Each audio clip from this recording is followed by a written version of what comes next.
Fala, loucos do bando, fala fiel, como é que vocês estão? Vocês estão belezinha, rapaziada? Um pouquinho afastado aqui do YouTube, né?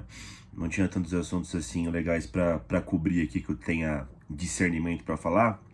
Como o Corinthians tá jogando agora semanalmente, né? Agora vai voltar a se jogar quarta e domingo, né? Eram mais assuntos políticos e tals, né?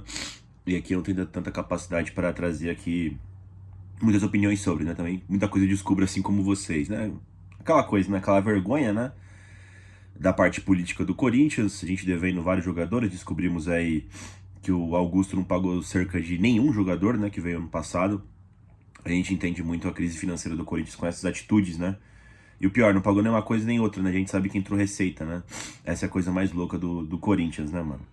Mas, enfim, vamos falar de futebol, né? Hoje tem Corinthians e Flamengo, direto da Neoquímica Arena. Pra quem for, chegue cedo. Hoje vai ter homenagem ao Renato Augusto, que aposentou semana passada, né? Vai ter uma homenagem bastante bonita pra ele, depois do aquecimento dos jogadores, né? Hoje também tem estreia do terceiro uniforme do Corinthians, né? Uniforme da Total 90. Ainda não tô com o meu em mãos, mas deve chegar essa semana, eu trago pra vocês uma review da camisa aí, certo? Mas hoje vai acontecer algumas coisas especiais pra essa partida, né? Fora por ser um Corinthians e Flamengo, né? O duelo das duas maiores torcidas do Brasil com bastante distância pras outras, né? Então, é sempre um jogo que dá o que falar. E vamos comentar sobre isso, né, pessoal? Cara, o Corinthians, tá? O Corinthians, como vocês bem sabem, vem de uma derrota patética, né, contra o Sport lá em Recife. Perdemos por 1-0, né? E agora a gente busca a reabilitação no campeonato, né? O elenco foi cobrado pelas lideranças dos Gaviões da Fiel, entre outras organizadas aí. Enfim, e o Corinthians aí busca restabelecer algum tipo de vitória no Campeonato Brasileiro, né? Alguns times de baixo da tabela venceram, né? O Vasco mesmo acabou passando o Corinthians, né? O Vasco tinha um jogo atrasado e venceu tanto o Cruzeiro ontem, quanto no meio de semana o Bahia, né? Por jogo atrasado. E aí o Coringão caiu uma posição, né? Tá em 11º agora, né? Porque o Vasco agora é o 10º, né? Corinthians, ó, está com 29 pontos, né, na 11ª colocação. Se o Coringão vencer, ó, 30, 31, 32, dá pra ele chegar à 8ª posição, né? Dá pra ele passar o Vasco já, que já jogou, o Bragantino e o Fluminense que ainda vão jogar, né? Então, acho que o Bragantino pega o Santos, né, no interior de São Paulo, e o Fluminense tem clássico com o Botafogo, né? Ou seja, dá pra esses times não vencerem, o Corinthians conseguir fazer a parte dele e conseguir pra cima, né? Claro que o desafio do Corinthians é muito mais difícil do que deles, né? Vai pegar o Flamengo, né? Que é simplesmente o líder da competição, né? O Flamengo, por outro lado, como eu disse, né? O líder com 51 pontos, né? Ele está com 2 partidas a jogar ainda. Flamengo, Cruzeiro e Palmeiras brigam fortemente aí por esse título, né? Acho que mais o Flamengo e o Palmeiras, porque o Cruzeiro já tá com as 25 partidas realizadas, né? E não é o líder, né? Então, tudo indica que o Palmeiras e o Flamengo vão recuperar pontos aí nas partidas que foram remarcadas aí mais pra frente, né? Então, a briga pela liderança deles é essa, né? O Flamengo nas últimas partidas, né? Deixa eu pegar aqui algum tipo de recorte pra fazer pra vocês.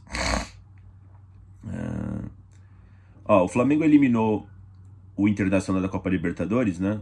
Venceu por 1-0 no Maracanã, depois teve Brasileirão, né? Venceu por 3-1 no Beira-Rio, e depois a volta da Libertadores venceu por 2-0 no Internacional, né? Tava naquela pegada muito alta, e meteram 8-0 no Vitória, há um mês atrás, né? No Maracanã. Empataram com o Grêmio por 1-1 no Maracanã, venceram o Juventude por 2-0 fora de casa, né? Aí teve as quartas de final da Copa Libertadores, onde eles bateram Estudiantes por 2-1 no Maracanã, com aquela polêmica, né? Empatou com o Vasco da Gama no Maracanã por 1-1. E perderam para o Estudiantes por 1-0 lá na Argentina, mas nos pênaltis passaram, né? Ou seja, o Flamengo é o líder do campeonato. O Flamengo está classificado para as semifinais da Copa Libertadores, mas se você for fazer aqui um recorte curto das últimas partidas, o Flamengo não é aquele Flamengo aí que tava imparável, né? Empatou com o Vasco, que é clássico, beleza, né? Mas empatou com o Grêmio, enfim. Venceu o Juventude, ok, né? E perdeu para o Estudiantes, né? Convenhamos que Vasco, Grêmio e Estudiantes não são super times assim, né? Então daria para o Corinthians também aplicar aí uma baguncinha com o Flamengo, né? A gente vai falar aqui sobre as escalações e dá para trocar uma ideia também sobre isso, né? Do porquê o Corinthians aí pode sair com uma vitória hoje de Itaquera, né, pessoal? O Flamengo de um mês atrás, acho que ia ser muito difícil pro Corinthians bater, tá? O Flamengo de hoje, não que seja fácil, mas até pelos desgastes dos jogadores deles, talvez dê pra sonhar, né, rapaziada? E por que, rapaziada, eu tô falando isso, né? O Flamengo vem a campo, tudo indica aqui, ó, com Rossi no gol, a dupla de zaga Léo Ortiz e Danilo, lateral direito Emerson Royal, na esquerda o Vinha, o meio campo composto com De La Cruz, Alain, Arrascaeta, os atacantes Luiz Araújo, Lino e Bruno Henrique, tá? Tem alguns jogadores que parece que devem ser poupados pelo Felipe Luiz, ó. Ayrton Lucas tá suspenso, Vinha pode jogar, né? O Alexandre vai ser preservado, Saúl, Jorginho e Plata são outros jogadores que podem sair do time aqui, segundo o Globoesporte.com, tá, pessoal? E o Pedro aqui pode jogar também. Cara, qual que é o problema do Flamengo, tá? O problema, né? Ou virtude deles, né? O Flamengo tem uma defesa muito forte, tá? Eles costumam controlar o jogo e mandam na partida toda, né? E recuperam a bola muito rápido, né? O Corinthians também tem uma vertente de ter a posse de bola durante as partidas, né? Eu acho que se o Corinthians tiver a posse de bola e o Flamengo não vai jogar com toda a intensidade possível, porque acabou de ter uma batalha duríssima na quinta-feira pela Copa Libertadores, acho que o Corinthians pode, claro, dando o seu limite, né? Pode conseguir sair com uma vitória. Com certeza o Flamengo vai com esse time misto aqui, mas é um time bom, muito bom.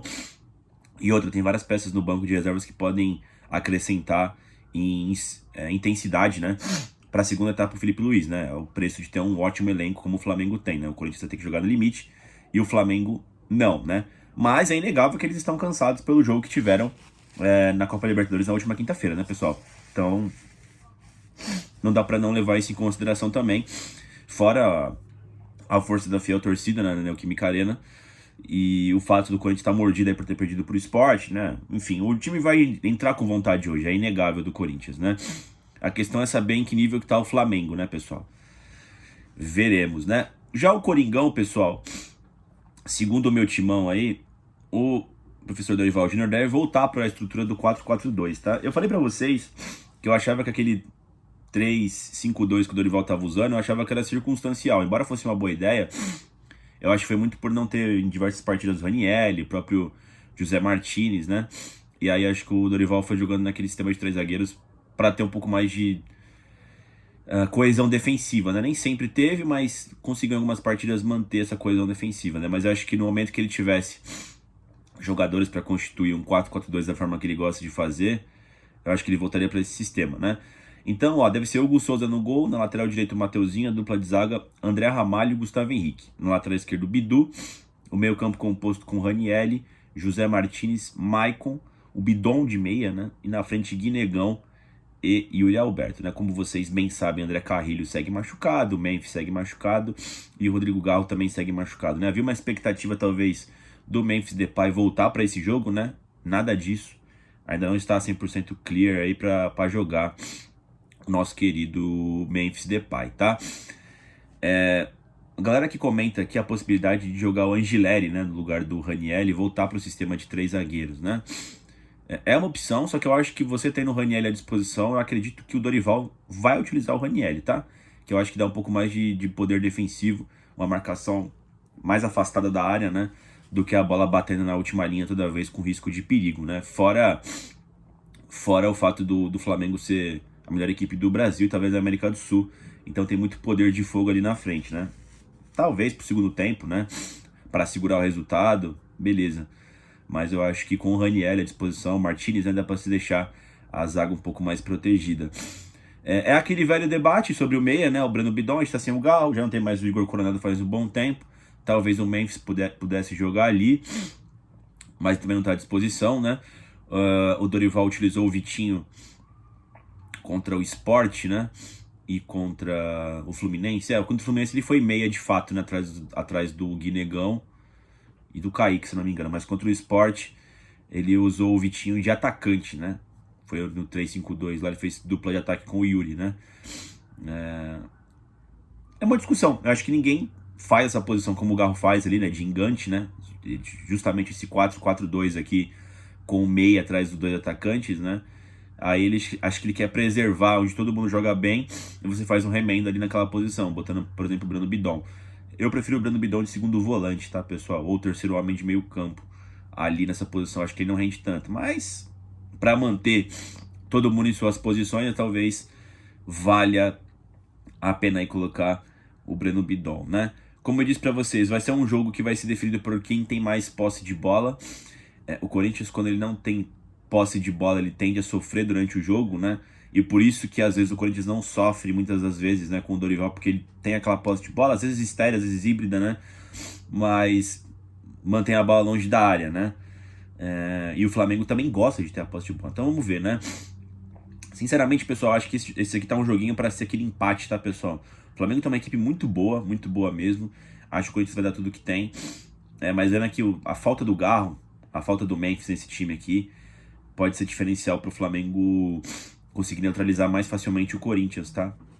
A gente pode arrumar um gol de pênalti, sei lá, um gol de bola parada.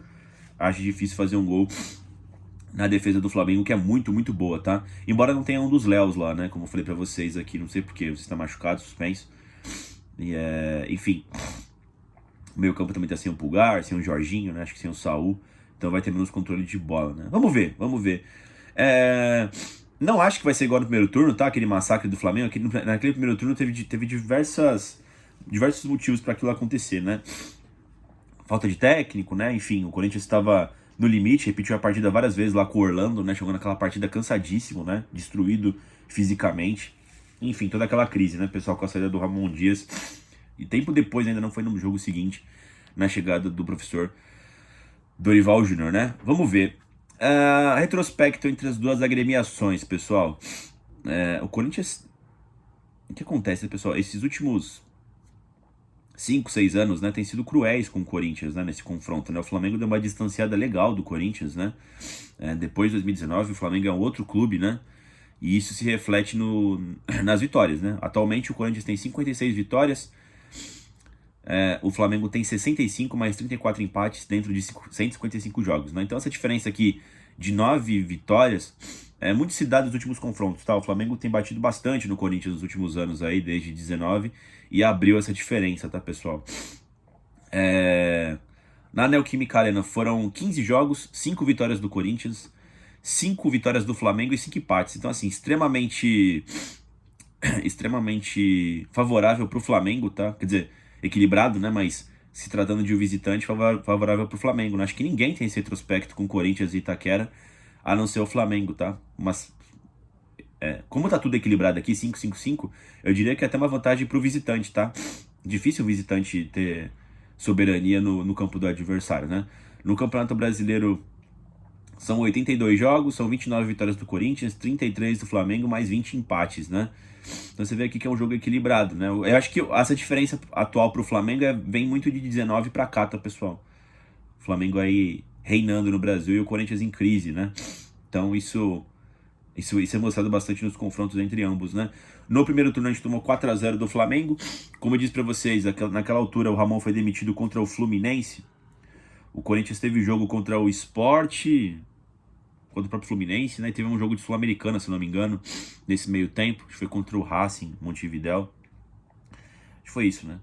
E o Orlando repetiu a equipe titular todos os jogos. Quando chegou contra o Flamengo, a equipe sem energia, mal treinada, tomou um cacete do Flamengo, tá? Não que o Flamengo não fosse melhor, mas acho que se o Corinthians estivesse bem fisicamente, ele poderia ter feito um jogo mais parelho, o que não foi um massacre, tá? No ano passado, Corinthians e Flamengo se enfrentaram também pelo Brasileirão, né? O Corinthians venceu o Itaquera por 2-1 no jogo de aniversário do clube do Corinthians, né? Tem de 14 anos, naquela altura. Tinha perdido lá no Maracanã por 2-0. A gente também se enfrentou pela Copa do Brasil às semifinais, né? Teve toda aquela questão da mudança de datas, né? Perdemos de 1-0 no Maracanã, depois empatamos por 0-0 em Itaquera, né? Enfim, vamos ver. Tô confiante, tá? Tô confiante, acho que o Coringão pode conseguir um bom resultado. Mas acho que o mais provável aqui, pra te falar a verdade, seria um empate, tá? De 1-1. Acho que é um placar bastante factível que aconteça. Acho que é isso, pessoal. Repito pra vocês, vão pra Neoquímica Arena hoje de preto. Não sei se eu falei isso, acho que não. Mas enfim, os Gaviões fizeram aí uma interação com a torcida, né? Pra gente ir todo de preto pra arena, fazer o Mar Negro, né? No ano passado ficou muito da hora a arena, todo mundo bastante... Bom, acho que 98% da arena tava todo mundo de preto, né? Exceto lá as organizadas com uma camisa 12, que vestem branco, né? E alguns gatos pingados ali no meio da torcida, mas a maioria tava de preto. Vão lá pra fazer essa interação, né? Essa padronização que vai ser bastante legal. Cheguem cedo também porque vai ter a homenagem ao Renato Augusto. Enfim, hoje também tem a estreia do terceiro uniforme. Vamos torcer, acho que dá pro Coringão sair com essa vitória diante do Flamengo, certo? Dito isso, pessoal, like no vídeo, inscreva no canal e vai Corinthians!